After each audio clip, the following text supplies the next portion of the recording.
तो महान ग्रंथ करण को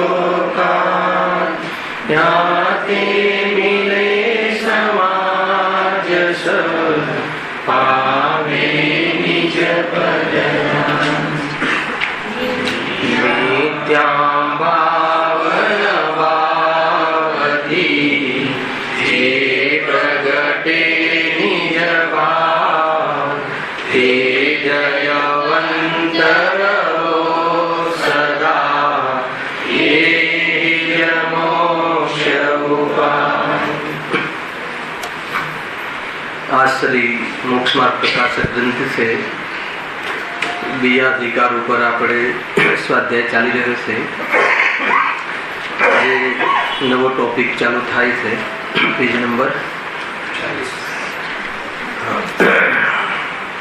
મૂળ ટોપિક તો કર્મના ઉદયમાં જે સ્થિતિ બને છે સંસાર અવસ્થામાં, એનું લક્ષ્ય કરીને જીવ જે પરાધીનતાનો અનુભવ કરે છે એ મુખ્ય રૂપથી કર્મ રોગ કયો।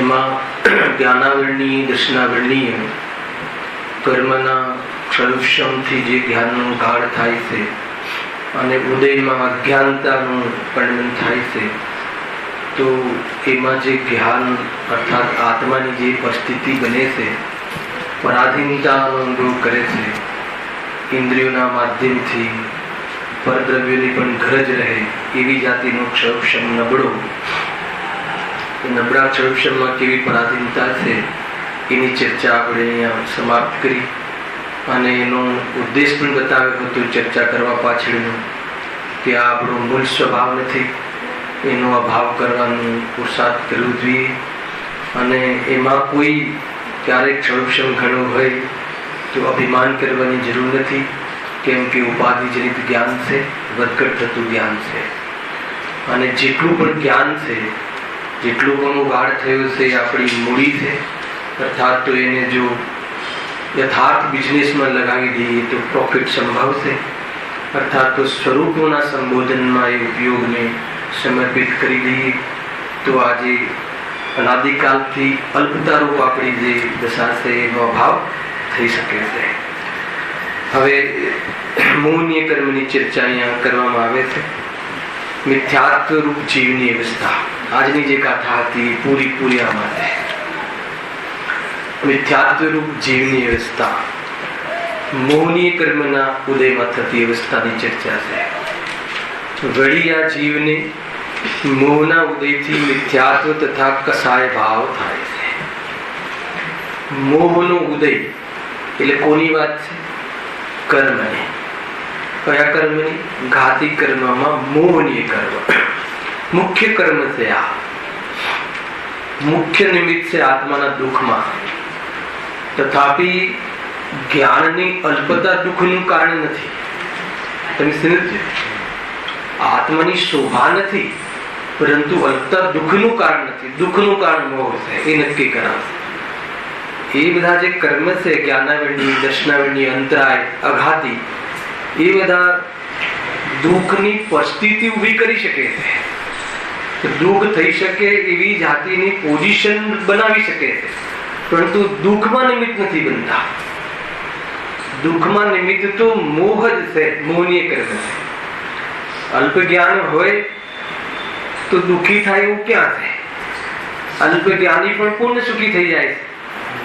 12મા ગુણસ્થાને એ બી અલ્પ જ્ઞાની છે, છદ્મસ્થ છે, પણ પૂર્ણ સુખી થઈ જાય છે। પણ મોહના અભાવ થતા પૂર્ણ સુખી થાય છે અને જેટલા પણ કર્મ બંધાય છે એમાં નિમિત્ત મોહનીય કર્મ છે। જ્ઞાનાવરણીય કર્મના ઉદયથી જ્ઞાનાવરણીય કર્મનો બંધ થતો નથી। સમજમાં આવે છે શું વાત કહી? જ્ઞાનાવરણીય કર્મનો બંધ પણ મોહનીય કર્મ જ નિમિત્ત છે। મોહ ન હોય તો બંધ ન રહે। એટલે આટલા માટે સૌથી કોઈ અગર આ કર્મની સેનાનો કોઈ રાજા હોય તો મોહની કર્મ છે। મોહની કર્મના અભાવથી જતા સંસારનો અભાવ થઈ જાય છે। હવે જુઓ શું કહે છે, વળી આ જીવ મોહના ઉદયથી એમાં શું લેવું છે? કર્મ, મોહનીય કર્મ। ઉદય શબ્દ આવે તે કર્મ લેવું. ઉદયથી મિથ્યાત્વ તથા કસાય ભાવ થાય છે. આ ભાવ શબ્દ કહ્યો ત્યાં આત્માના પરિણામ. મોહનીય કર્મના ઉદયમાં મોહનીય કર્મ મૂળ પ્રકૃતિ, એની બે ભેદ પડે છે, એક દર્શન મોહનીય અને એક ચારિત્ર મોહનીય. દર્શન મોહનીય કર્મના ઉદયમાં મિથ્યાત્વ ભાવ જીવ કરે છે. દર્શન મોહનીય આ શોર્ટ કથન છે. દર્શન મોહનીય કર્મના ઉદયમાં જીવ સ્વયં પોતાનો સ્વભાવ ભૂલીને બહારના પર પદાર્થમાં એકત્વ બુદ્ધિ કરતો મિથ્યાત્વ ભાવને પ્રાપ્ત થાય છે. અપૂર્વ કથન છે. ખ્યાલ? તો એમાં કોનો વાંક? મોહનીય કર્મનો, દર્શન મોહનીય કર્મનો કે આત્માનો? આત્માનો વાંક કાઢ્યો ને આમાં. તો દર્શન મોહનીય કર્મના ઉદયના કાળમાં એ વખતે જીવે સ્વયં પોતાના સ્વભાવને ભૂલીને, આ મૂળ મોહ, સ્વભાવનું ભાન ભૂલવું એ મોહ, એને ભૂલીને કર્મના ઉદયમાં રસ લે છે, રુચિ કરે છે. અર્થાત સંયોગોમાં એકત્વ બુદ્ધિ, કર્તૃત્વ બુદ્ધિ રૂપ પરિણામ કરે છે. એને મિથ્યાત્વ કહે છે. એ મોહ ભાવ છે. બરાબર? એ થઈ ગયું દર્શન મોહનીય કર્મના ઉદયમાં જીવના શ્રદ્ધા ગુણનો ઘાત. મિથ્યાત્વ કર્મ અથવા દર્શન મોહનીય કર્મ કયા ગુણના ઘાતમાં નિમિત્ત બને છે? શ્રદ્ધા ગુણ. શ્રદ્ધા ગુણનું વિપરીત પરિણમન એને મિથ્યાત્વ કહે છે. આ બધી વ્યાખ્યાઓ છે. અને બીજો એનો મોહનીય કર્મનો બીજો ભેદ છે ચારિત્ર મોહનીય. હવે ચારિત્ર મોહનીય કર્મના ઉદયમાં જીવ શું કરે છે? સ્વરૂપમાં લીન ન થતા પરદ્રવ્યમાં લીન થવાનું પ્રવૃત્તિ કરતું કસાયને પ્રાપ્ત થાય છે. ક્રોધમાન માયા લોભને પ્રાપ્ત થાય. એ વખતે ચારિત્ર મોહનીય કર્મનો ઉદય. આ થઈ ટર્મિનોલોજી. એક પ્રકારથી કેવી રીતે થાય છે. ત્યાં દર્શન મોહના ઉદયથી મિથ્યાત્વ ભાવ થાય છે. અને મિથ્યાત્વ ભાવ જે કહ્યું ને એ પૂરું જે છે ને મિથ્યાત્વ રૂપ બે પાઠ પડ્યા છે આમાં બી. ચારિત્ર રૂપ કેવું જીવન છે જીવનું, ચારિત્ર મોહનીય કર્મના ઉદયમાં કસાય વાળા જીવન, કસાય રૂપ જીવનમાં કેવી રીતે જીવ દુઃખને પ્રાપ્ત થાય છે. અને દર્શન મોહનીય કર્મના ઉદયમાં ભ્રાંતિથી કેવી રીતે ભ્રમના માધ્યમથી એ ભટકે છે ચાર ગતિમાં, એની ચર્ચા આપેલા પોષણમાં છે. એ અહીંયા કહ્યું. જે મેસારમાં જે કર્તા કર્મ અધિકાર ચાલે ને, તો કર્તા કર્મ અધિકારમાં કઈ ભૂલ બતાવી છે ખબર છે? આપણે આખી જબરજસ્ત ગાથા ચાલી. શું મતલબ ટોન હતો ગુરુદેવનું, હે ને? કયા ભૂલની વાત છે? મિથ્યાત્વના ભૂલની વાત છે. ત્યાં આશ્રવને બહુ મોટો દોષ નથી કહ્યો, સમજજો બરાબર, હે ને? આત્મા આશ્રવ એટલે કસાય ભાવ, રાગ દ્વેષને કરે છે. યદ્યપી મિથ્યાત્વ પણ આશ્રય છે, પણ ત્યાં બે ભેદ કરે. રાગાદિ રૂપ આશ્રવ અને મિથ્યાત્વ રૂપ આશ્રવ એમ લઈ લો તો પણ ચાલે. તો આત્મા રાગાદિને કરે છે કે નથી કરતો? પેલા એ નક્કી કરો. કરે છે, પણ જે કરે છે એ એવો મોટો દોષ નથી. કયો? કે જે રાગમાં ઉપાદેયતા લાગે છે, રાગમાં કર્તવ્ય લાગે છે, રાગમાં ઉપાદેયતા લાગે છે, રાગમાં મીઠાશ લાગે છે. એ કર્તા કર્મ અધિકારની ભૂલ છે. કર્તા કર્મ અધિકારમાં એ ભૂલને પ્રકાશ પાડવો છે. તમે હવે સાંભળજો કાલે ગાથા. આજે તો ઘણું કહ્યું, હે? નિવૃત્તિનો શબ્દ લીધો. નિવૃત્તિ કેવી રીતે નિવૃત્તિ લીધી? રાગથી નિવૃત્ત નથી થયું એમ કહ્યું. રાગ તો છાંટો એ ઘટ્યો નથી. રાગમાં સુખ બુદ્ધિ, ઉપાદેય બુદ્ધિ લાગવી એ અજ્ઞાની, અને રાગમાં સુખ બુદ્ધિ તૂટી જવી એ અલ્પ જ્ઞાની, અને રાગનો અભાવ થઈ જવો એ કેવલ જ્ઞાની. આ ત્રણ સ્ટેપ ગુરુદેવે અંતિમ 3-4 લીટીમાં કહ્યું હતું. સંપૂર્ણ આશ્રવનો અભાવ તો કેવલ જ્ઞાનીને હોય છે. આશ્રવથી સંપૂર્ણ નિવૃત્તિ કેવલ જ્ઞાનીને હોય છે. અને આશ્રમની દ્રષ્ટિમાં નિવૃત્તિ અલ્પ જ્ઞાનીને અર્થાત સમ્યક દૃષ્ટિને ચોથા ગુણ સ્થાને હોય છે. અને આશ્રમમાં એકત્વ બુદ્ધિ એ અજ્ઞાનીને હોય છે. તો અહીંયા એ વાત છે, એ મિથ્યાત્વ. રાગથી લાભ માનવો એ મિથ્યાત્વ. અહીંયા કહ્યું ને, કહ્યું છે જે મિથ્યાત્વ શું છે, ભ્રમ શું છે? રાગમાં સ્વભાવ, રાગને સ્વરૂપ માનવું એ ભ્રમ છે. રાગને સારો માનવો, રાગમાં આનંદ લાગવો એ રસ છે. રાગ ગમવો હે ને, એ રીતે ગઈકાલે પણ કીધું તેમ બોલ્યું એટલે કે રાગ અને વિતરાગતા બે સાથે રહી શકે છે, પણ રાગ અને વિતરાગતાનો રસ, બંનેનો રસ એક સાથે નથી હોઈ શકતો. રૂચવું, ગુરુદેવને રૂચિ કહે છે. રાગ બી રૂચે અને વિતરાગતા બી રૂચે. આપણે તો રાગથી પણ લાભ થાય અને વિતરાગતાથી પણ લાભ થાય, તો કહે છે કે એનું નામ મિથ્યાત્વ. બંનેને એક માને છે, રાગને ને વિતરાગતાને, જ્ઞાન અને રાગને, સ્વભાવ અને વિભાવને, બંને એક માનો એ સૌથી મોટી ભૂલ છે. સંસારમાં આ ભૂલ કઢાવવાનો જે ઉપદેશ છે, 7 તત્વ સંબંધી ભૂલ, મિથ્યાત્વ જનિત, ભ્રમ જનિત, શ્રદ્ધાની ભૂલ, એના ફંડામેન્ટલની ભૂલ, એના સ્વરૂપ સંબંધી ભ્રમણા, સંપૂર્ણ ભૂલ નીકળી જવી ચિંતન યોગ આદિના માધ્યમથી, એ તો બહુ પવિત્રતાની વાત છે. પણ ભૂલ છે, ભૂલ લાગવી પહેલા એ બહુ મહત્વપૂર્ણ વાત છે. એટલે મિથ્યાત્વ જનિત 7 તત્વ સંબંધી ભૂલ પહેલા નીકળે, પછી આશ્રમનો ભાવ થવાની તો વાત છે. સમ્યક દ્રષ્ટિ જીવને પણ ત્યાં જ્ઞાની કેમ કહ્યો? કેમ કે એને રાગ અને જ્ઞાનના વિભાગનો ખ્યાલ આવી ગયો છે. રાગ અને જ્ઞાન બંને એક. જ્ઞાન એટલે સ્વભાવ. રાગ સ્વભાવ નથી એમ એને ખ્યાલ આવી ગયો છે, એવી પ્રતીતિ થઈ ગઈ છે. એટલે જેની દ્રષ્ટિમાં એ નિવૃત્ત થઈ ગયો છે, જેને દ્રવ્યની દ્રષ્ટિ થઈ ગઈ છે, એ નિયમથી આશ્રમનો અભાવ કરશે. હાલ કર્યો નથી. ખ્યાલ આવે કે હાલ એને રાગનો અભાવ થયો નથી. જેવું સમ્યક દર્શન પહેલા જેવા પરિણામ હતા એવા જ પરિણામ છે સમ્યક સન્મુખ મિથ્યાત્વમાં. રાગમાં કઈ ઘટોતી નથી થતી.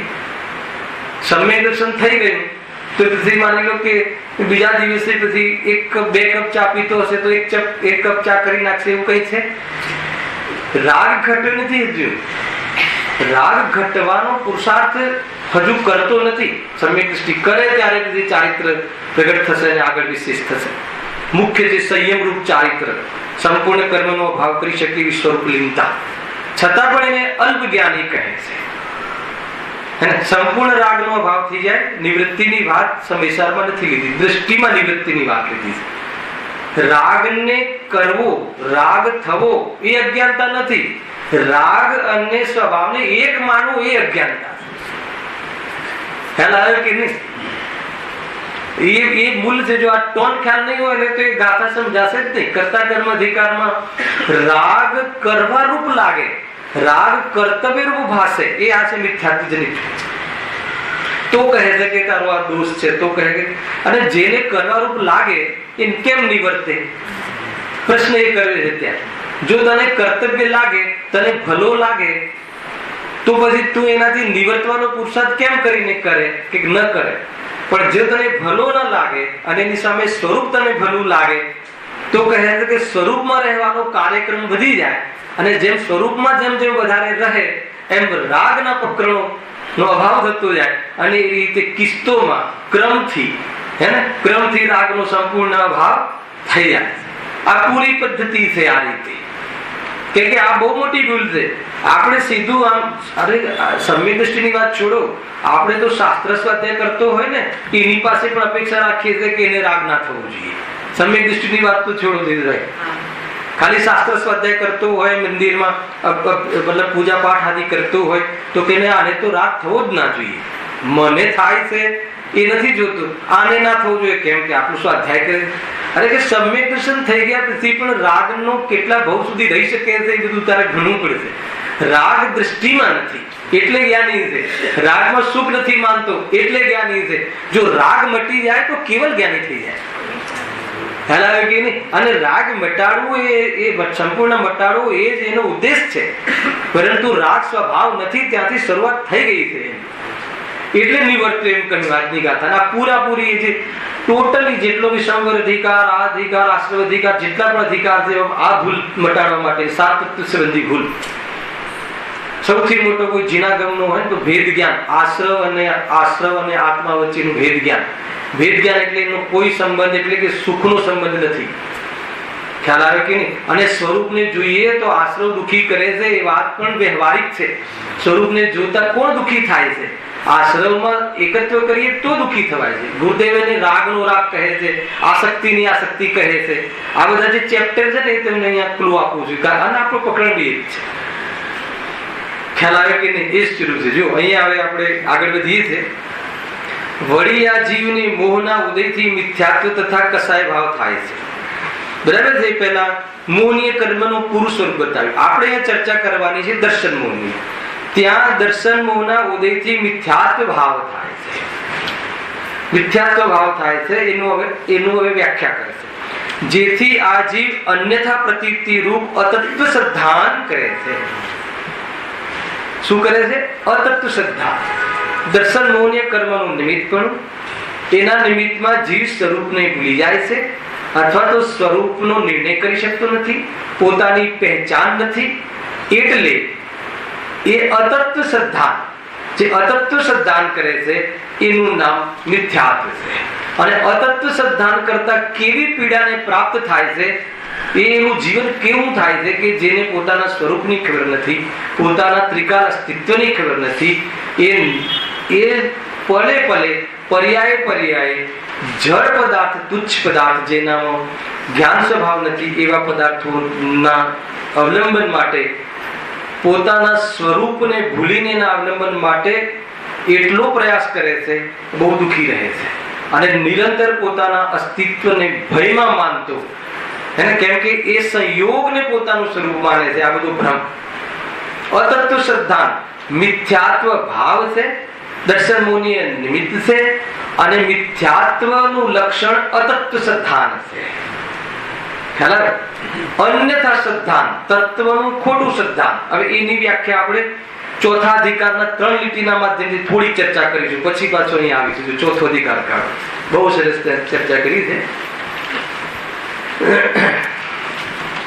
આનંદ આવે એ વસ્તુ છે. પોતાની ભૂલ પકડાઈ જાય ને તો પણ આનંદ આવે. પોતાની ભૂલ પકડાવી એ કન્ફેન્સ છે. શું કહો છો તમે? કન્ફેશન. કન્વિન્સ નો માર્ગ નથી, કન્ફેશન નો માર્ગ છે. આ ખ્યાલ છે? ભગવાનને આપણે મંદિરમાં જઈને પૂજા કરીએ છીએ કે હું બહુ રૂલ્યો ને, હું બહુ ફર્યો ને, હું બહુ રખડ્યો ને. તું ભગવાનના જ્ઞાનમાં નથી? કેટલું રખડવાનું છે ને કેટલું રખડ્યું બધું જ્ઞાનમાં. તો એ કન્વિન્સ ની વાત નથી, કન્ફેશન. પ્રભુ અત્યાર સુધી હું બહુ રખડ્યો, હું કબૂલ કરું છું તમારી સાક્ષીમાં, હવે મારે રખડવું નથી. એ રીતની પદ્ધતિ છે પૂજાની પણ. હવે પોતે કેવા ભાવ કર્યા છે એ પ્રગટ કરીને ત્યાં કન્ફેશન કરવું જોઈએ, કે સ્વીકાર કરવો. ભૂલનો સ્વીકાર એ સૌથી પ્રથમ પાત્રતા છે. ભૂલનો સ્વીકાર એ મોક્ષ માર્ગની સૌથી પહેલી પ્રથમ પાત્રતા એ છે. ભૂલનો સ્વીકાર જ ના હોય એનું નામ ભ્રમ છે. ખ્યાલ આવે કે નહીં? ભૂલ એટલા દોષ, દોષનો બોધ થવો એ સૌથી મોટું પ્રથમ ચરણ છે. હવે દોષ અને ગુણમાં અંતર ન કરી શકે એનું નામ મોહ. ખ્યાલ આવે કે નહીં? બહુ સરળ સરળ વ્યાખ્યાઓ દોષ અને ગુણમાં. હવે દોષ કયા છે? ખ્યાલ આવે? તો ભ્રમણા દોષ છે, અને ભ્રમણાના કારણે જે થતા રાગ દ્વેષ આદિ એ દોષ છે. એ આકુલતાના કારણ છે. પરદ્રવ્યની અપેક્ષા રાખવી, ભીખ માંગવી એ દોષ છે. કેમ કે પરદ્રવ્યની અપેક્ષા રાખવાથી પરદ્રવ્ય એકબીજામાં કાંઈક, એક દ્રવ્ય બીજા દ્રવ્યનું કાંઈક કરી શકતું નથી. એ સિદ્ધાંતના આધાર પર તમારી અપેક્ષા છે એ ખંડિત થવા વાળી છે, એટલે દુઃખી થવાશે.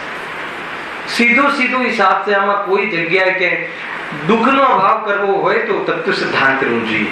હવે અહીંયા આપણે તો ચાલે છે મોહનીય કર્મના ઉદયમાં જીવ ભાન ભૂલે છે, ભ્રાંતિ છે, સ્વરૂપની ખબર નથી, કોણ કોનું કરે એ ખબર નથી, આત્માનું સુખ કોણ પ્રગટ કરી શકે ને આત્માના દુઃખનો અભાવ કોણ પ્રગટ કરી શકે, આત્માનું સુખ પર પદાર્થોમાંથી આવે છે એમ માને છે, અને આત્મા ને કર્મ દુઃખી કરે છે કે શત્રુ દુઃખી કરે છે એમ માને છે. ખરેખર તો સ્વયં પોતાનું ભાન ભૂલીને જીવ દુઃખી થાય છે, અને સ્વરૂપને ઓળખીને વેદ જ્ઞાન કરી અને સ્વરૂપમાં સમાવાથી સુખ પ્રાપ્ત થાય છે. કારણ પણ ત્યાં મોજૂદ છે. આ ખબર ન હોવાના કારણે એ જે ભટકે છે. મોહનીય કર્મના ઉદયમાં ભટકવું થાય છે. ખ્યાલ આવે ને? ચારિત્ર મોહનીય કર્મના ઉદયમાં અટકવું થાય છે. ખ્યાલ આવે ને? આ છે મોહનીય કર્મના ઉદયમાં સંકલ્પ જનિત ભૂલ છે, અને ચારિત્ર દર્શન મોહનીય કર્મના ઉદયમાં ભટકવું થાય છે. ચારિત્ર મોહનીય કર્મના ઉદયમાં અટકવું થાય છે. પરમાં ઉપયોગનું પરમાં રમાડવું થાય છે. સંકલ્પ દર્શન મોહનીય કર્મના ઉદયમાં ખોટા સંકલ્પ કરે છે, અને ચારિત્ર મોહનીય કર્મના ઉદયમાં સંકલ્પને પુષ્ટ કરવા માટે વિકલ્પ કરે છે. આ બધું તમે સમજો. સંકલ્પ કરે છે કે નહીં, બસ કોઈ બી રીતે આ પ્રાપ્ત કરવું, એ મોહ છે, એ દર્શન મોહ છે. પર પદાર્થને પ્રાપ્ત કરી શકતો નથી. એ રીતે અતત્વ શ્રદ્ધાનું લક્ષણ એ બાંધી જુઓ.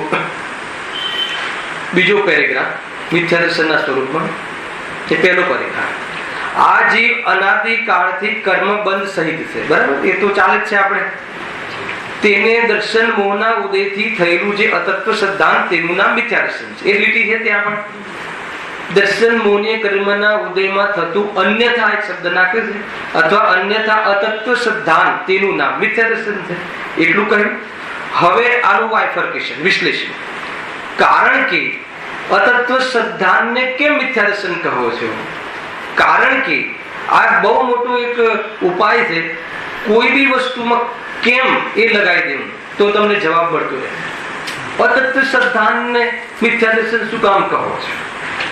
તો જવાબ આપે છે, તદભાવ તે તત્વ, અર્થાત શ્રદ્ધાન કરવા યોગ્ય જે અર્થ, તેનો જે ભાવ. શું કહે? તદભાવ તે તત્વ. અતત્વ શ્રદ્ધાન લક્ષણ કહ્યું. શાનું? મોહનું, દુઃખી થવાનું, ભ્રમનું, ભટકવાનું, રખડવાનું, પરની આશા રાખવાનું, પર તરફ જોઈ રહેવાનું, પરમાં કઈ ઉમ્મીદ રાખવાનું, પરને એક માનવાનું, પરમાં અહંપણું કરવાનું લક્ષણ અતત્વ શ્રદ્ધાન છે. અતત્વ શ્રદ્ધાન એક પેકેજ છે દુઃખી થવાનું. બરાબર છે? હવે અતત્વ શ્રદ્ધાનમાં એક શબ્દ પડ્યો છે તત્વ, એક શબ્દ પડ્યો છે અને એક શબ્દ પડ્યો છે શ્રદ્ધા. તમે સમજો બરાબર. ટર્મ લઈએ પછી આનું બહુ સરસ ચર્ચા કરીશું. તત્વ શ્રદ્ધા. તત્વનો અર્થ શું કર્યો? તદભાવ. તત્વ તેનો પોતાનો ત્રિકાલી ભાવ. તત્વ તત્વમાં પાછા બે ભેદ છે, એક ત્રિકાલી ભાવ અને એક ક્ષણિક ભાવ. પણ અહીંયા તત્વનો અર્થ શું લેવો છે? તેનો ત્રિકાલ સ્વભાવ, તેનું પોતાપણું, તેનું કેમિસ્ટ્રી, તેનું પોતાનું આયન, તેનું પોતાનું ધાતુ, તે પદાર્થનું તે તત્વ, તદભાવ. કેમ અહીંયા તત્વની મુખ્યતા છે? કેમ કે કોઈ પણ વસ્તુની ઓળખાણ કરવી હોય તો ભાવથી ઓળખાય છે. સાકરની ઓળખાણ શાંતિ કરશું? મીઠાશ. મીઠાશ શું છે? એનું તત્વ છે, એનો ભાવ છે. અગ્નિની ઓળખાણ ઉષ્ણતાથી. ઉષ્ણતા અગ્નિનું શું છે? ભાવ છે. ઉષ્ણતા અગ્નિનું તત્વ છે. ઉષ્ણતા અગ્નિની કેમિસ્ટ્રી છે. ઉષ્ણતા અગ્નિનો સ્વભાવ છે. ઉષ્ણતા અગ્નિનું સ્વરૂપ છે. આત્માને ઓળખવા જ્ઞાન. જ્ઞાન આત્માનું ત્રિકાલ તત્વ છે. એવું ક્યારે ના બને કે જ્ઞાન ના હોય? કેવી રીતે ઓળખશો કે આત્મા છે? તો કે જ્ઞાન છે તે આત્મા છે, જે આત્મા છે તે જ્ઞાન છે, જ્ઞાન છે. અરે જ્ઞાન છે એ જ આત્મા. ખ્યાલ શું કહેવું? તો એ તત્વ, તદભાવ, ભાવથી હે ને. એટલે તો પાંચ ભાવમાં પરિપાણમિક ભાવ, જ્ઞાયક ભાવ, જ્ઞાયક એક ભાવ છે, એકરૂપ ભાવ, એની ઓળખાણ. અને પરમત અપરમત પણ ભાવ છે, પણ એ ભાવ કયા છે? તાત્કાલિક ભાવ છે. એટલે સાત તત્વો ઘટશે ને નથી. જીવ, અજીવ, આશ્રવ, બંધ, સંવર, નિદ્રા, મોક્ષ. તો આશ્રવ, બંધ, સંવર, નિદ્રા, મોક્ષ એ કયા તત્વ છે? તો કે તાત્કાલિક તત્વ છે. એને પ્રગટ થવા રૂપ ને અભાવ થવા રૂપ, એ બધા તત્વોમાં એ જ જશે. પણ જેનો અભાવ થતો નથી અને જેને લાગુ પડતું નથી, એવું જે તત્વ, કાયમી તત્વ, તદભાવ, એ તદભાવ. બરાબર છે? તત્વ અર્થાત શ્રદ્ધાન કરવા યોગ્ય. શ્રદ્ધાન કરવા યોગ્ય એટલે વિશ્વાસ કરવા યોગ્ય, અહમ કરવા યોગ્ય, એને એની દ્રષ્ટિ કરવા યોગ્ય, અનુભવ કરવા યોગ્ય, અપનાવવા યોગ્ય. એક એક અગર થાય જાણના એવું જે એનો ભાવ, એને ઓળખવા માટે આનો આશ્રય લેવા યોગ્ય. અગ્નિની ઓળખાણ કરવી હશે તો ઉષ્ણતા રૂપી એનો જે સ્વભાવ છે, એનું તત્વ છે, એની ઓળખાણ, એનો પરિચય તમને હોવો જોઈએ. નહીં તો અગ્નિ છે એ ખ્યાલ નહીં આવે. આ ખ્યાલ હું ટર્મ બતાવી રહ્યું છે. આશ્રય કરવા યોગ્ય ખ્યાલ. આત્માનો આશ્રય કરવો હોય તો પેલા આત્માને ઓળખવું તો પડે છે ને. ઓળખ્યા વગર આશ્રય કઈ રીતે કરશો? આશ્રય કરવો એટલે શું? આશ્રય કરવો એટલે અપનાપન કરવું, એનું નામ આશ્રય કરવું. આપણી વસ્તુમાં અપનાપન કરવું, એમ વિશ્વાસ કરવો, એની વાત. જો તદભાવ, તત્વ અર્થાત શ્રદ્ધાન કરવા યોગ્ય. બે અર્થ કયા? તદભાવ અને બીજું એની ઉપયોગિતાની ઓળથી. શ્રદ્ધાન કરવા યોગ્ય, તદભાવ એની ટર્મથી, અને શ્રદ્ધાન કરવા યોગ્ય એની ટર્મથી, એની ઉપયોગિતાની ઓળથી. કે જેનું તમારે શ્રદ્ધાન કરવું છે, જેને દેખીને પદાર્થનો નિર્ણય કરવો, એ શ્રદ્ધાન કરવા યોગ્ય. કરવા યોગ્ય જે અર્થ, તેનો જે ભાવ, જે પદાર્થનો શ્રદ્ધા કરવી છે, જે એને યોગ્ય, એનો જે ભાવ આવે ને, ભાવ એટલે તત્વ, તદભાવ અર્થાત સ્વરૂપ. આ બીજું નામ આપ્યું. એટલે તત્વના કેટલા અર્થ કર્યા? તદભાવ, શ્રદ્ધા કરવા યોગ્ય ભાવ, પછી એનું સ્વરૂપ, એનો સ્વભાવ, એની કેમિસ્ટ્રી, એનું આયન, એ રીતે એનું પોતાપણું, એનું કાયમીપણું, જેનાથી આપણે એને ઓળખી શકીએ, એનું આત્માપણું, હર ચીજનું પોતાનું પોતાપણું હોય છે, એનું તત્વ. તેનું નામ તત્વ છે. અને તત્વ નથી તેનું નામ અતત્વ છે. આપણે શું છે વ્યાખ્યા? અતત્વ શ્રદ્ધા. હવે અતત્વનો અર્થ કર્યો છે, સમજો. પેલા તત્વનો અર્થ કર્યો, હવે અતત્વનો શું અર્થ કર્યો? તત્વ નથી તેનું નામ અતત્વ. એનો શું અર્થ? તત્વ નથી તેનું નામ અતત્વ. ખ્યાલ? એટલે એ વસ્તુ એનામાં નથી, એ એના માટે અતત્વ. સમજો, બહુ ઊંચી વાત કરી રહ્યા છે. જે તત્વ છે એ તત્વ જેનામાં નથી, એ એના માટે, એ પદાર્થ માટે અતત્વ. ખ્યાલ આવે છે? તો એ અતત્વ. સ્પર્શ રસ ગંધ વર્ણ, ગોરું કાળું, એ છે ને, એ શું છે? કોનું તત્વ છે? પૂદગલનું તત્વ છે. કોનો ભાવ છે? પૂદગલનો ભાવ છે. અને એ ભાવનું આત્મામાં કલ્પના કરવી, આત્મા માટે એ અતત્વ છે. ખ્યાલ? આત્મા માટે અતત્વ છે. અને અતત્વ એટલે શું લખ્યું છે આગળ? અસત્ય. સાંભળો, વાંચો, જુઓ. અતત્વ છે, તેથી અતત્વ છે તે અસત્ય છે. એક લાઈન વાંચજો. તત્વ, તેનો ભાવ, પદાર્થનો ભાવ, અને જે તે ભાવ તેનું, જો, અને તત્વ નથી. તત્વ નથી એટલે શું? તત્વ છે જ નહીં. અને એ તત્વ જે તદભાવ છે, એ જેનામાં નથી, એ એના માટે અતત્વ થઈ ગયું. અને એ અતત્વ જે છે, એ અતત્વ છે, અસત્ય છે. આત્મા કાળો છે, આત્મા ઘોરો છે, આત્મા ખાય છે, આત્મા પીવે છે, હે ને? આત્મા બોલે છે. બોલવું, ખાવું, પીવું એ કોના ભાવ છે? એ કોના ધર્મ છે? એ કોની વિશેષતા છે? પૂદગલની વિશેષતા. ખાવું પીવું એ પૂદગલની વિશેષતા છે, આત્માની નહીં. ખ્યાલ? એ પૂદગલનું તત્વ છે. બોલવું,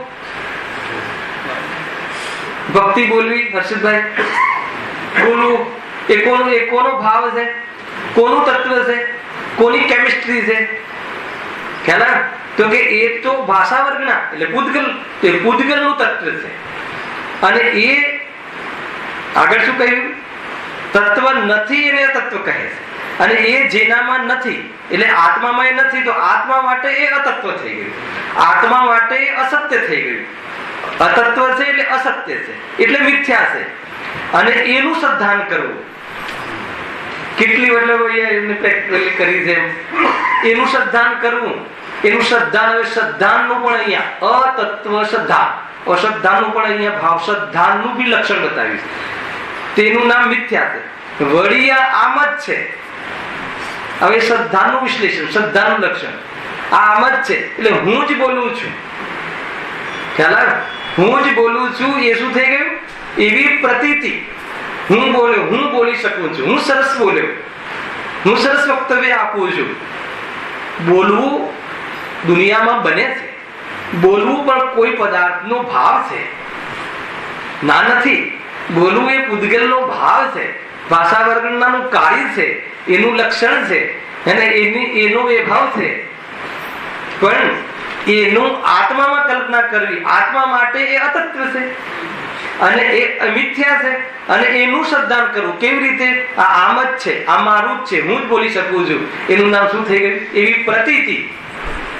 હું બોલી શકું છું અને હું નથી બોલી શકતો, આત્મા બોલતો નથી એવું બોલે, આત્મામાં શબ્દનો અભાવ છે એવું બોલે, એ વખતે હું સરસ બોલું છું એવી પ્રતીતિ ચાલુ રહે છે. ખ્યાલ આવે કે નહીં? કેવી ગજબની વાત છે. તે પ્રતીતિમાં વિચાર નથી હોતું. પ્રતીતિ અને જ્ઞાનનું અંતર આશે રજૂ. પ્રતીતિ નિરંતર ધારા પ્રમાણે ચાલે રાખે છે અનુભૂતિ. ખ્યાલ આવે? અચ્છા, જ્ઞાનમાં શું વિકલ્પ આવ્યો? જ્ઞાનમાં કયો વિકલ્પ આવ્યો? કે આત્મા અને શબ્દ વચ્ચે અત્યંત ભાવ છે એવો વિકલ્પ, અને કદાચ પ્રસંગવશ એવું કથન થયું તો હું સરસ બોલું છું એ પ્રતીતિ, હું બહુ એ પ્રતીતિ ચાલુ રહે છે ને ગજબ. તો આનું નામ મિથ્યા શ્રદ્ધા, વિપરીત અભિપ્રાય કહે છે. એ એમ જ છે, આમ જ છે. જો લખ્યું ને, આ આમ જ છે. એવા પ્રતીતિ ભાવનું નામ શ્રદ્ધાન છે અને અતત્વ શ્રદ્ધાન કહે છે. અનો અર્થ અહીંયા મિથ્યામાં લેવો છે. અનો નામ અભાવમાં નથી લેવું, અથવા લેવું હોય તો તત્વના સાચા શ્રદ્ધાનનો અભાવ અથવા તત્વનો અન્યથા શ્રદ્ધાન. તત્વનો અન્યથા શ્રદ્ધાન જે નથી એને માનવું.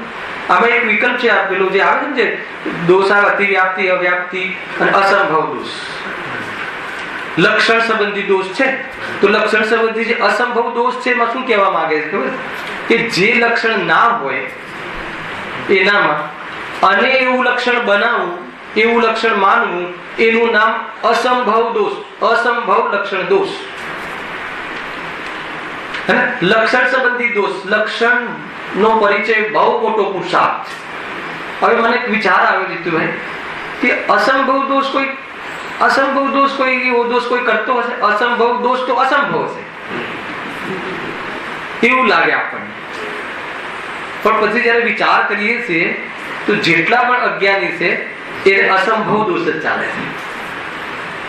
કે આત્માનું જે લક્ષણ નથી એને જ લક્ષણ માનીને જીવન જીવે છે, એ જ એનાથી પહેચાન કરે છે. ખ્યાલ આવે? મેં રોટલી બનાવી, રોટલીનું બનવું બની છે, પણ રોટલીનું બનવું એ કોનું ઉપાદાન છે? તો કે લોટનું, એ પિંડનું ઉપાદાન છે, એમાં નિજ શક્તિ છે, એનું કાર્ય છે. અને મેં બનાવી તો એનું લક્ષણ કે જે મારામાં અસંભવ છે, સમજમાં આવ્યું? અને એ લક્ષણ થી મેં પોતાને ઓળખાણ કરી મારી અને મેં મારી પહેચાન રાખી અનાદિકાલથી.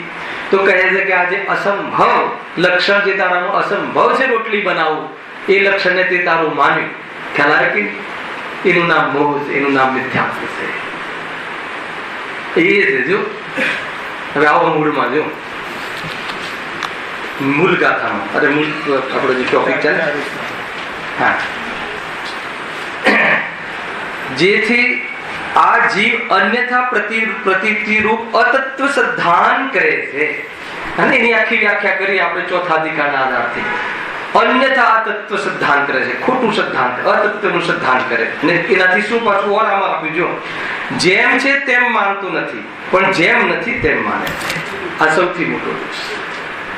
જેમ છે તેમ ના માનવું, જેવું તત્વ છે એવું ના માનવું. આશ્રવની ભાવના, 12 ભાવનામાં આશ્રવની ભાવનામાં શું છે? આશ્રમને જેવું છે એવું માનવું, આશ્રવથી આત્માને ભિન્ન માનવું, એનું નામ આશ્રવ તત્વની ભાવના. ખ્યાલ આવે છે કે નહીં? જેવું છે એવું નથી માનતું. છે કઈ ને માને છે કઈ. છે તો જ્ઞાય પ્રભુ અને માને છે પોતાને વિદ્વાન પુરુષ. આદિ ગજબ છે. આ મિથ્યાત્વનો રોગ છે ને ઘણી વાર મીઠો લાગે છે. અને મિથ્યાત્વનો રોગ મીઠો લાગવો એનું નામ કયું મિથ્યાત્વ કહેવાય? દ્રઢ મિથ્યાત્વ, કઠોર મિથ્યાત્વ. કઠોર છે આજે એને કઠોર કહે છે. બહારમાં તો બહુ મંદ હોય કસાયો તો 1 રૂપિયો માગે તો 100 રૂપિયા આપી દે, પણ મેં આપ્યા એ બહુ કઠોર જીવ છે. મેં આપ્યા તો તારું જીવન ચાલ્યું, એ કઠોરતા છે. ખ્યાલ ગજબનું છે. મોહની જે ગહેરાઈ છે ને ભૂલવાય, મોહની ગહેરાઈ આને પકડાતી નથી. સૌથી મોટું દૂષણ છે કે મોહની એટલી બધી ગહેરાઈ છે કે એને સમજમાં જ આવતી નથી. આમ એક લીટી લખી છે મોટા બહુ સરસ છે.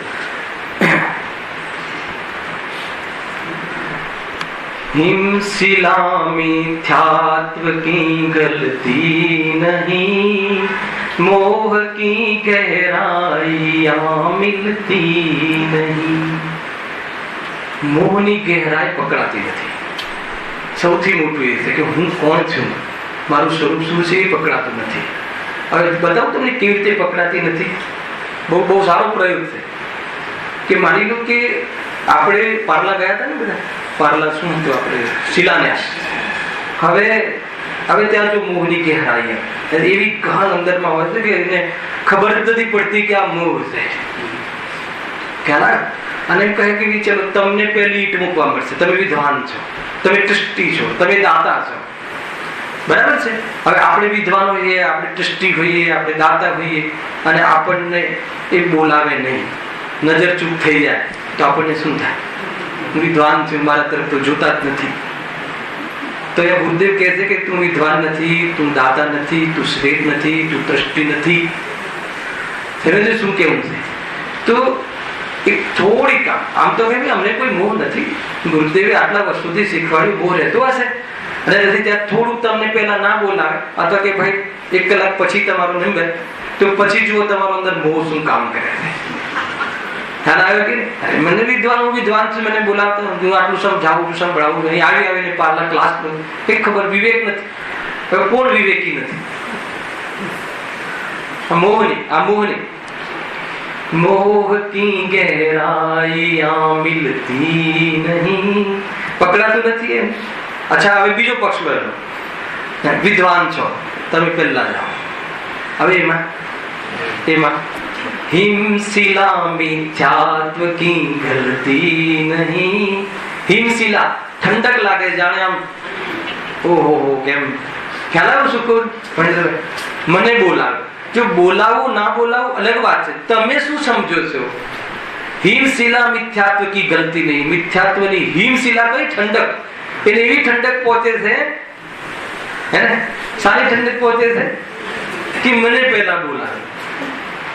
આપણને અહીંયા ક્લાસોમાં તો આ વાત ગમે છે, પરંતુ જયારે પ્રયોગમાં આવે છે ને ત્યારે આ વાત બેસવી જોઈએ. મૂળ આપણી ભૂલ ત્યાં થઈ ગઈ છે ભાઈ બધાની. અને આ વાત તો બધી ખુલ્લી આવી ગઈ, બધી ખબર પડવા લાગી.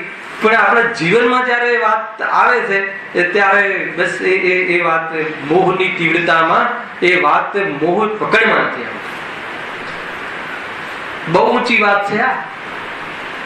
ખ્યાલ એ કહે છે ને કે જેવું છે એવું તો માનતો નથી અને જે નથી એવું માને છે.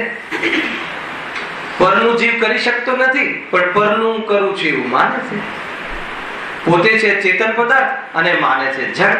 પોતે છે જ્ઞાન સ્વભાવી, પોતે છે જ્ઞાતા દ્રષ્ટા એનું કાર્ય અને માને છે કે મારું કાર્ય રાગ છે. તો એનાથી મોટું મોહ કેવું કયું?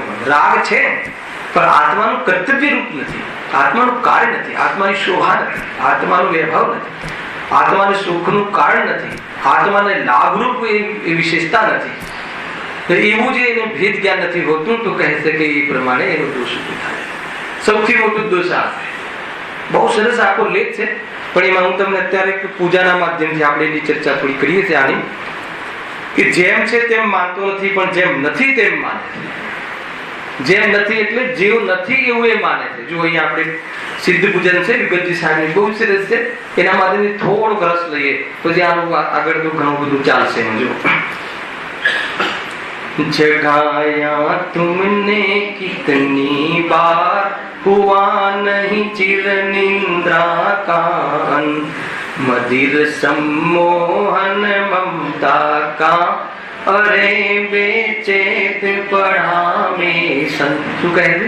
જગાયા તુમને કિતની વાર. પ્રભુ તમે તો અનંત વાર બતાવ્યું. ગુરુદેવ શ્રી તમે તો રોજ ભગવાન આત્મા કહીને જગાડો છો. અને હું શેઠ માનું છું, હું નોકર માનું છું. જગાયા તુમને કિતની વાર હુઆ નહીં ચીર નિંદ્રા. ચીર નિંદ્રા એટલે મોહ, મોહની નિંદ્રા. કઈ નિંદ્રા? હે ને, ગહેરી નિંદ્રા મોહની. એનો અંત હજુ આવ્યો નથી.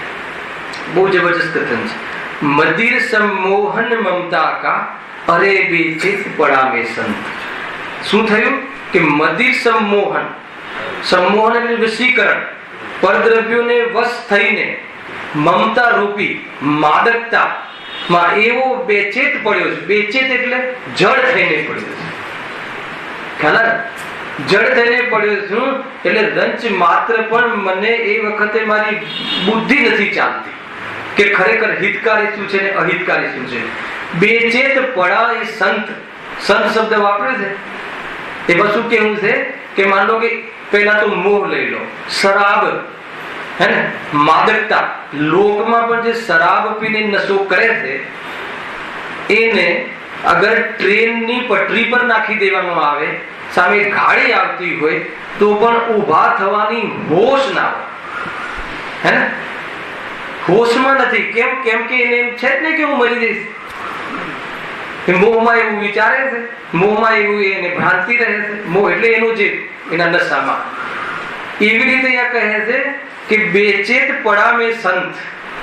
પાંચ ઇન્દ્રિયના ભોગોની વચ્ચે અને આ બહારમાં જે પાપોની વચ્ચે એટલો નિર્મોહી થઈને પડ્યો છે કે મોહને વશ થઈને એવો જડ જેમ જડ થઈને પડ્યો છે કે મારું તો ગાયકને જોઈને કહે કે મારું કઈ બગડતું નથી તો નિવૃત્તિનો કાર્યક્રમ હોય, પણ એમાં એટલું ઇન્વોલ્વમેન્ટ છે કે એ જેમ માની લો કે જે સબ હોય આપણે લઈ જઈએ છીએ, બહેનો તો આપણે ત્યાં આવતી નથી, ત્યાં સ્મશાનમાં જે આપણે કોઈ વ્યક્તિના મરદાને લઈ જઈએ છીએ અને અગ્નિનું જે પેલું ઇલેક્ટ્રિક હોય કે જે બી હોય એમાં ધાક દઈને નાખીએ છીએ તો કેમ ઊભું થતું નથી મળતું? કેમ કે બેચેત. એમાં સંસાર અગ્નિમાં ઝુકાવે છે કર્મ નિમિત્તથી. એવી રીતે ઝુકાવે છે બેચેત કે જેમ પેલા મર્દાને ખબર નથી પડતી કે મને બળાશે, હું રાત થઈ જઈશ, એટલે ત્યાંથી ઊભું નથી થતું કેમ કે બેચેત છે, જડ. એવી રીતે આને ખ્યાલ નથી આવતો કે મારે 84 લાખ દુનિયામાં રખડવું પડશે, કેવી જાતિના ભોગ કરવા પડશે. એને શાંતિથી બેઠો, શાંત થઈને પડ્યો છે એમાં. એટલે રંચ માત્ર પણ એમાંથી નીકળવાનો પુરુષાર્થ કરતો નથી. એમ અહીંયા કહેવું છે. કેમ? મોહને વશ થઈને, ભ્રમને વશ થઈને. કેમ કે એને એ જ કર્તવ્ય પાસે છે તો એમાંથી નીકળવાનો ઉપાય શું કામ કરે? અને આખી દુનિયા પણ એને પ્રોત્સાહિત કરે છે, એને સર્ટિફિકેટ આપે છે કે હમણાં આવ્યો હતો અને કેટલો ડેવલપમેન્ટ કરી નાખે. બોમ્બેમાં હમણાં જ આવ્યું તો 2 વર્ષ થયા અને કેટલો આગળ નીકળી ગયો. ખ્યાલ? તો કઈ બાજુ આગળ નીકળી ગયો? મોક્ષની વિરુદ્ધ દિશામાં આગળ નીકળી ગયો. શરીરમાં આવે શું કે હું છે તો મોહના વશમાં એને એ ખબર નથી પડતી કે હું શાંતિથી પડ્યો છું કે જાણે વાઘના મુખમાં પડ્યો છે, હે, અને કહે છે કે નહીં થોડી વાર પછી આવું છું મંદિરમાં. ના ખ્યાલ? આમ ચારે બાજુથી અગ્નિ લાગી હોય મકાનમાં અને કોઈ એમ કહે કે ભાઈ નીકળ, અગ્નિ લાગી છે, તું બળી મરી ને, થોડુંક ઊંઘી લઉં છું, હમણાં ઊંઘ બહુ આવે છે, તો એને તમે શું કહો? તમે એ વ્યક્તિને શું કહો? એટલું કહી દો. મૂર્ખ કહીએ, એમાં કઈ મોટી વાત છે? તો આવા મૂર્ખ ક્યાં છે? હા, એ બી કહી દો. ગુરુદેવની સભામાં છે કે નથી? તમે સમજો શું કહેવું છે મારું? એમાં એને શાંતિ લાગે છે એની વાત છે. મિથ્યાત્વ ત્યાં પડ્યો છે એનું નામ મિથ્યાત્વ નથી. ત્યાં શાંતિ લાગે છે, ત્યાં કર્તવ્ય લાગે છે, એને એ જ જીવન લાગે છે. એમાં ઓછું થઈ જાય તો જીવન એનું કઈક નષ્ટ થઈ ગયું થતું હોય એવું લાગે છે. સંયોગો ઘટતા એવું લાગે છે કે મારામાં કમી આવી ગઈ. રાગ ઘટતા એમ લાગે છે કે સુનકાર લાગે છે. કોઈનો રાગ ઘટી જાય આપણા પર તો એમ લાગે છે કે હે દુઃખી થઈ જાય છે. રાગ ઘટતા દુઃખી થઈ જવાય કે રાગ ઘટે તો સુખી થાય? જુદું ગણિત છે. મોહીનું જીવન એવું છે કે રાગ રહે આપણા પર બધાનો તો સુખી. જૈન ધર્મ કહે છે કે રાગનો અભાવ થાય તું સુખી. ખ્યાલ? અમિથ્યાત્વનું કણિકા કહું છું ભાઈ કેવું શરૂ છે. રાગ હોવો, બહારમાં સ્થિતિ હોવી એમ નથી. એમાં એને શાંતિ લાગે છે, એમાં કર્તવ્ય લાગે છે, એમ લાગે છે કે આ સુખનું કારણ છે. તો કહે છે કે આ એમાં મોહનો શરાબ પીધો નો રૂપી. એ કહ્યું ને મદિર સંમોહન મમતા કા અરે બેચેત પડાને સંત. બેચેત, બેચેની ન લાગવી સંસારમાં એનું નામ જડ. જડ જેવો છે. એટલી ખબર નથી પડતી કે આ સંસરણ છે, આ દુઃખી થવાના કારણ છે. કોઈને આપણે ખબર ના પડે, કોઈ વાત ન સમજે તો શું કહીએ ભાઈ ભગવાન એને? આપણો દીકરો કોઈ આપણી વાત ન સમજે તો શું કહીએ? જડ જેવો છે. જડ જેવો છે એમ જ કહીએ છે ને. તો બસ આ કહે છે કે બેચેત, ચેતના વગરનો. ચેતના વગરનો જેમ પથ્થર પડ્યો હોય કે એને જાણે કે સંસારમાં એનું કાંઈ બગડવાનું નથી, એમ સંસારમાં એવો ઘેરો ઘાલીને એવો ડીપ થી પડ્યો છે કે બસ આમાંથી નીકળવું નથી. એવો પ્રયત્ન કરતો દેખાય છે. એનું નામ દર્શન મોહનીના ઉદયમાં થતી પ્રવૃત્તિ. આપણું પકડે ચાલે છે. દર્શન મોહનીના ઉદયમાં દુકાનમાંથી દુકાન બંધ ન થઈ જાય સંસારની એવી જાતિનો પ્રયાસ કરવો. ખ્યાલ આવે? જો મિથ્યાત્વ અને કસાય ઘણી વાર કહી ચૂક્યો છું કે મિથ્યાત્વનું કામ શું છે ખબર છે? કે જીવ ચાર ગતિની બહાર ના નીકળી જાય. અને કસાયનું કામ શું છે ખબર છે? ચાર ગતિમાં રખડાવવાનું કામ. શુભ કસાય કરે તો સ્વર્ગમાં જાય, પાપ કરે તો નરકમાં જાય, મધ્યમ પરિણામ કરે તો મિનિસ્ટ્રીમાં જાય, આડા પરિણામ કરે તો તીર્થ. તો આ બધી ક્રોધ માન માયા લોક શું છે? કસાય. તો ચાર ગતિની શેર કરવી હોય તો કસાય, અને ચાર ગતિની બહાર ન નીકળી જાય એના માટે મિથ્યાત્વ. મિથ્યાત્વ શું? કે ગતિમાં સુખ છે, પરમાં સુખ છે, બહારમાં સુખ છે. એ જ્યારે ખૂટો છે એને લઈને બહારમાં ભમવું થાય, રખડવું થાય છે. એને લઈને બહારમાં જવાના પરિણામ થાય છે, ભાવ થાય છે, એ કસાય. અને બહારમાં જ સુખ છે એવો વિશ્વાસ, એવી દૃઢતા, એવો મોહ, એવી ભ્રાંતિ, એવો ભ્રમ, એનું નામ મિથ્યાત્વ. સમજમાં આવે છે? બહુ સરસ આજની વાત હતી જયેશભાઈ, જીતુભાઈ એમ હતું કે અજ્ઞાની રાગરૂપ પરિણામ કરે છે તો એ અભિપ્રાય પૂર્વક કરે છે, અને જ્ઞાની કરે છે અભિપ્રાય વગર કરે છે. હવે એ અભિપ્રાય શું લેશે? કે એમાં સુખ બુદ્ધિથી કરતો નથી પરિણામ. અજ્ઞાની ભોગના, જ્ઞાની ભોગના પરિણામ સુખ બુદ્ધિ, એટલે સુખ મળે છે એવા અભિપ્રાયથી પરિણામ કરતો નથી. તો પછી કેમ કરે છે? ગુરુદેવ હોત તો પૂછત તો બતાવો ગુરુદેવ કેમ કરે છે? તો કહે છે કે કસાય શાંત થતી નથી એટલે એમાં આવ્યો છે, પરંતુ એમાં આવવું નથી, એટલે એમાં રહેવાનો કાર્યક્રમ એને નથી. અને અજ્ઞાની કેમ આવે છે? મજા લેવા. કસાયમાં મજા લેવા આવે. તો મજા લેવા આવે એને છોડવા સંબંધી વાતો પણ ગમે, એને છોડવા સંબંધી વાતો પણ બેસે. છોડવા સંબંધી વાતો સ્વાધ્યાયની સભાઓ ચાલતી હોય ત્યાં આવવાનું પણ એને ગમે.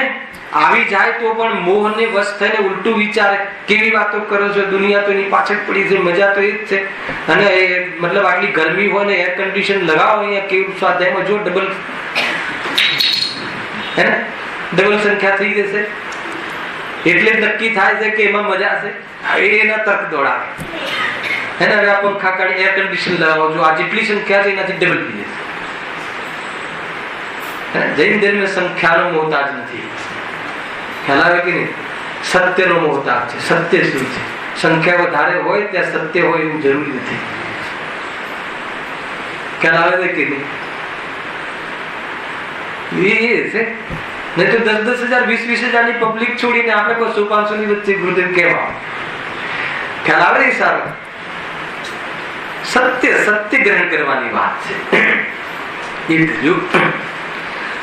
અહીંયા આપણું મોહની કર્મના ઉદયમાં કેવી જાતિની સિચ્યુએશન થાય છે બતાવજો. घोरतम छाया चारो ओर, नहीं निज सत्ता की पहचान, निखिल झड़ता दिखती सप्राण, चेतना अपने से अनजान. આ કોની દશા છે? મોહનીય કર્મ, દર્શન મોહનીય કર્મના ઉદયમાં ઘોરતમ છાયા ચારો ઓર, અંધકારમાં નહીં નિજ સત્તા કી પહેચાન, પોતાની સત્તાની ઓળખાણ નથી કે મારી સત્તા શું છે. શરીરની સત્તાને, સંયોગની સત્તાને પોતાની સત્તા માને છે અંધકાર મોહના કારણે, અને એની વાસ્તવિક સત્તા નથી. જો ફળ સુધી જઈએ, એની વાસ્તવિક સત્તા નથી, અને એની શરીરની સાથે તો આવ્યો છે ક્ષણિક વાર માટે, એવી સત્તા તો છે, પણ શરીરની સાથે આવવાની સત્તા એની સત્તા નથી, પણ એની પહેચાન નથી. અને એ પહેચાન કરે છે કે આ મારી સત્તા છે, તો એનાથી શું થાય છે? ભયને પ્રાપ્ત થાય છે. કેમ કે સંયોગનો વિયોગ થાય છે, એટલે એ સમજે છે કે મારી સત્તા નથી. એ અહીંયા કહે છે ઘોરતમ છાયા ચારો ઓર, નહીં નિજ સત્તા કી પહેચાન. પોતે કોણ છે, પોતે કયો પદાર્થ છે, ચૈતન્ય પદાર્થ છે, એની એને ખબર નથી. જો હવે એની શું દોષ, જો એને પોતાના વિશે ભ્રમણા થવી, એનાથી મોટો રોગ કયો હોઈ શકે? આત્મ ભ્રાંતિ સે રોગ નહીં. અહીંયા લખ્યું નિખિલ જડતા દિખતી સપ્રાણ. બધા જ પદાર્થોને તો સપ્રાણ એટલે એની તો સત્તા સ્વીકારે છે, પણ જેની સત્તા, એની સત્તા જેમાં સ્વીકાર કરે છે એની સત્તા સ્વીકારતી નથી. દ્રષ્ટિમાં આવતો નથી જણાતું રૂપ. ખ્યાલ આવ્યો કે નહીં? એ છે ને ત્યાં આપણે બહુ સરસ વાત કહી છે.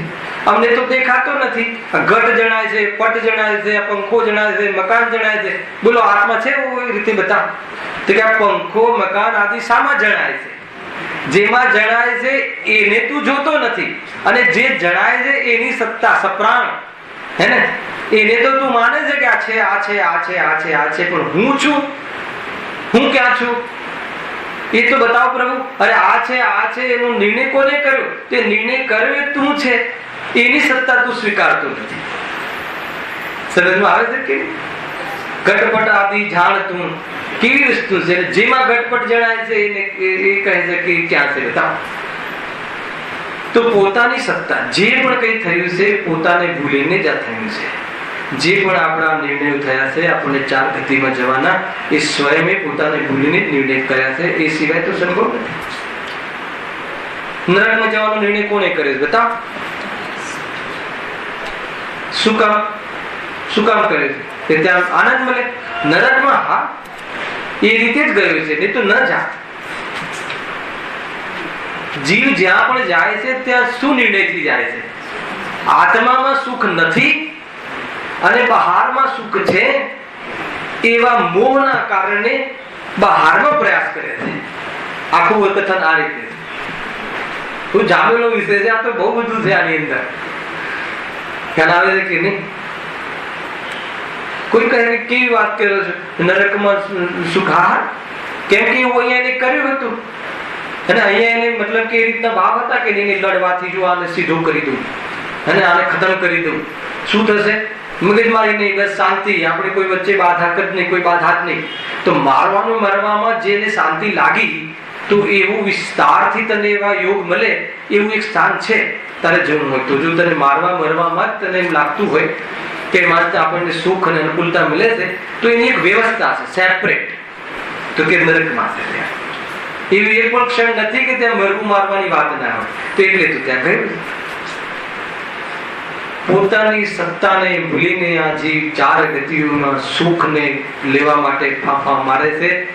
એનાથી વધારે મોહ શું હોય?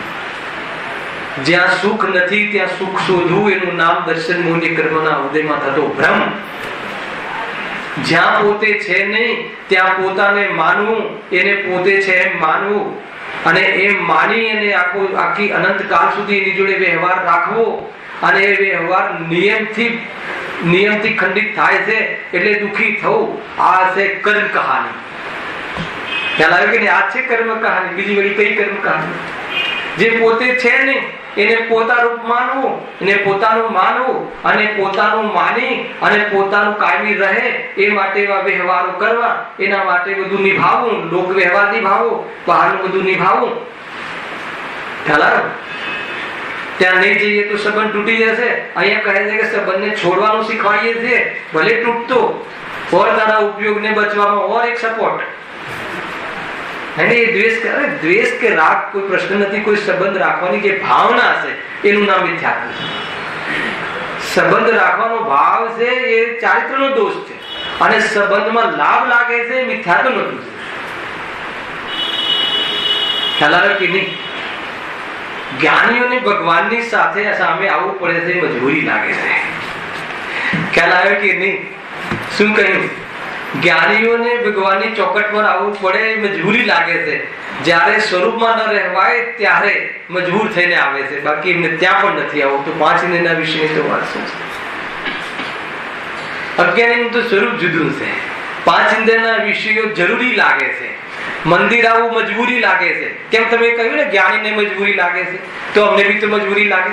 પણ તને ઇન્દ્રિયના ભોગ જરૂરી લાગે છે, એમને એમ નથી ને. ખ્યાલ? સ્વરૂપમાં જવું જરૂરી છે, અને ભક્તિ આદિ મજબૂરી છે. ભક્તિ આદિ એ કમજોરી છે, શક્તિ નથી. જૈન ધર્મમાં કોઈ ભક્તિની શક્તિની વાત નથી. અહીંયા તો શક્તિ કમજોર પડે તો ભક્તિમાં આવીએ છીએ. કમજોરીનું જ્ઞાન થાય છે ને વળી પાછી શક્તિને દહાડ મારીને વળી પાછી શક્તિનો પ્રયોગ કરીએ છીએ. એનું નામ જૈન ધર્મ. આખી વસ્તુ જુદી છે, સમજવાના ધોરણ જુદા છે. બધું છે પણ દ્રષ્ટિકોણ જુદા. એક વાર જો આ ખ્યાલ આવી જાય તો બહુ આનંદ આવે એવો છે. જેટલો વિષય રહી ગયો છે નેક્સ્ટ સહેજાનંદ